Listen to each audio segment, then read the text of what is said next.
Price lord. Jesus in me ministry சார்பாக அவங்கள வாழ்த்தி வரவேற்கிறேன். இந்த 100 நாள் விடுதலை முழங்கால் யுத்த ஜெபத்தில் இன்றைக்கு 100வது நாள். இந்த நாளில் கர்த்தர் உங்களுக்கு கொடுக்கிறதான வாக்குத்தத்தமான வார்த்தை சங்கீதம் 34:17. நீதிமான்கள் கூப்பிடும் பொழுது கர்த்தர் கேட்டு அவர்களை அவர்களுடைய எல்லா உபத்திரவத்திலிருந்து நீங்களாக்கி விடுவிக்கிறார். ஆமெனுக்கு பிரியமான தேவச்சனமே, நாம் நீதிமான்கள் அல்ல, இயேசுவின் ரத்தத்தினால கழுவப்பட்டதுனால நம்ம நீதிமான்கள் ஆக்கப்பட்டிருக்கிறோம். ஆகவே இந்த நாட்களில் நம்மளுடைய வாழ்க்கையில் இந்த 100 நாள் ஜெபத்தில் யாரெல்லாம் கலந்துக்கிட்டீங்களோ அவங்களோட வாழ்க்கையில் கர்த்தர் பெரிய அற்புதங்களை செய்திருக்கிறார். தொடர்ந்து சில பேர் ஜெபத்தில் இருக்கிறீங்க, சோர்ந்து போகாதீங்க.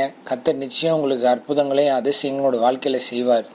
அடுத்தடுத்து ஜெபங்கள்லாம் நாங்கள் போட இருக்கிறோம். அடுத்து குடும்ப ஜெபத்துக்கு உண்டான நாட்கள் நாளையிலேருந்து ஆரம்பிக்குது. ஸோ நீங்கள் கவலைப்படாதீங்க. ஒவ்வொரு ஜெபங்கள்லையும் ஒவ்வொருத்தருங்களுக்கு அற்புதம் நடக்குது. அடுத்து தொடர்ந்து வருகிற எல்லா ஜெபங்களையும் நீங்கள் கேட்டு தேவனுடைய நாமத்தை மகிமைப்படுத்துங்க. அதில் சொல்லப்படுகிற காரியங்களை கை கொண்டு நடைமுறை வாழ்க்கையில் நீங்கள் அதை பயிற்சி செய்யும் பொழுது ஆண்டவர் உங்களோட வாழ்க்கையில் அற்புதங்களை செய்வார். ஆமென். இந்த வசனத்தை குறித்து நம்ம பார்க்கும் பொழுது நீதிமான்கள் கூப்பிடும் பொழுது கர்த்தர் கேட்டு அப்படின்னு சொல்லி போட்டிருக்கு. அப்போ நம்ம செய்கிற எல்லா காரியங்களும் நம்மளால் எதையும் செய்ய முடியாது. நம்முடைய சுய பலத்தினாலேயோ சுய நாலேஜ்னாலேயோ நம்மளால் எதுவுமே செய்ய முடியாது. நம்முடைய அறிவினால் நம்மளால் ஒரு லெவலுக்கு மேலே போக முடியாது. தேவன் நம்மளுக்கு உதவி செய்யலைன்னா, அதாவது ஒரு காரியத்தை நீங்கள் துவங்குறீங்க அப்படின்னா அது உங்களுடைய பங்கு ஒன்று இருக்கும், தேவனுடைய பங்கு ஒன்று இருக்கும். இந்த ரெண்டு சேர்ந்தாதான் அந்த காரியத்தில் பரிபூர்ணப்பட்ட சக்ஸஸான ஒரு காரியத்தை நம்மளோட வாழ்க்கையில் சுதந்திரிக்க முடியும். உங்களுடைய பங்கை நீங்கள் செய்கிறதுல எவ்வளோ கான்ஃபிடெண்ட்டாக இருக்கீங்களோ அதேமாரி ஆண்டவர் அவருடைய காரியத்தை செய்யறதுல அவர் கான்ஃபிடெண்ட்டாக இருப்பார். நம்ம மனத்தாழ்மையாக இருந்து தேவ சமூகத்தில் காத்திருந்து அந்த கிருபைகளை பெற்றுக்கொண்டு நம்ம அந்த காரியங்களை முயற்சி செய்யும் பொழுது நம்மளோட வாழ்க்கையில் எல்லா காரியங்களும் நம்ம ஜெயமாக எடுக்க முடியும். அப்போ தான் நீதிமான்களுடைய சத்தத்தை கர்த்தர் கேட்பார். நாம் அவருடைய ரத்தத்தினால் நீதிமான்கள் ஆக்கப்பட்டிருக்கிறோன்றத இப்படி தான் நீங்கள் தேவ சமூகத்தில் வெளிப்படையாக காட்ட முடியும்.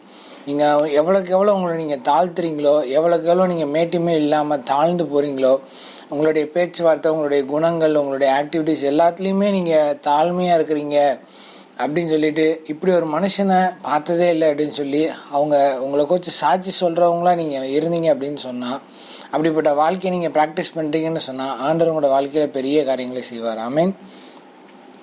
பாருங்க, அவங்களுடைய எல்லா உபத்திரவத்திலிருந்து நீங்களாக்கி விடுவிக்கிறார் அப்படின்னு சொல்லி போட்டிருக்கு. நீங்களாக்குவார்னு போட்டிருக்கலாம், நீங்களாக்கி விடுவிப்பார் என்று விசுவாசிங்கள்னு போட்டிருக்கலாம், நீங்களாக்கி விடுவிக்கிறார் அப்படின்னு போட்டிருக்கு. அப்போ உங்களை அவர் விடுவிக்க அவர் வல்லவராக இருக்கிறார். உங்களுடைய எல்லா உபத்திரவத்திலிருந்தும், சில உபத்திரவத்திலிருந்துன்னு போடலை, எல்லா உபத்திரவத்திலிருந்தும் தேவன் சில சமயங்களில் நம்மளுடைய வாழ்க்கையில் சில காரியங்கள் நம்மளுக்கு சொல்லுவார். ஒரு காரியத்தை நம்ம முயற்சி பண்ணும்பொழுது தேவன் நம்மகிட்ட சொல்லுவார். அதை மேற்கொள்ளுகிற ஒரு பலனையும் அவர் கொடுத்து அதை இப்படி செஞ்சால் சரியாக வரும்னு சொல்லுவாங்க. அநேக நேரங்கள் தேவனுடைய சத்தம் நம்ம காதுகளில் கேட்கும் பொழுது நம்ம அதுக்கு செவி கொடுக்கறது இல்லை. மனுஷனோட சத்தத்துக்கு செவி கொடுத்து நம்முடைய சுயத்துக்கு இடம் கொடுத்து நம்ம தேவ சத்தத்தை அசட்டை பண்ணுறதுனால நம்ம அநேக நாட்களில் அதை மேற்கொள்ள முடியாதபடிக்கு நம்ம அதில் தோற்று போயிடுறோம்.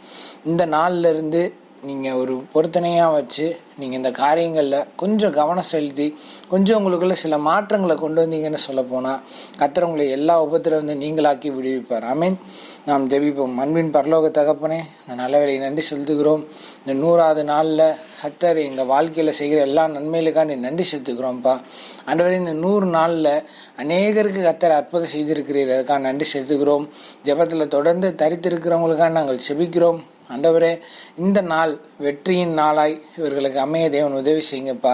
99 நாள் ஆண்டவரே நீங்கள் உங்களை கிருபையாக பாதுகாத்தீங்க, தேவைப்பட்ட உதவியெல்லாம் செஞ்சீங்க, எல்லா உபத்திரவத்தை தாண்டி வருகிறதற்குண்டான பலனை கொடுத்தீங்க, அதுக்காக நன்றி செலுத்துக்கிறோம்ப்பா.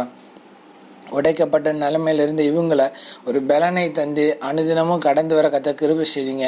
அநேகருக்கு புதிய புதிய கிருபைகளை கொடுத்தீங்க, அதுக்காண்டி நன்றி ஆண்டவரே.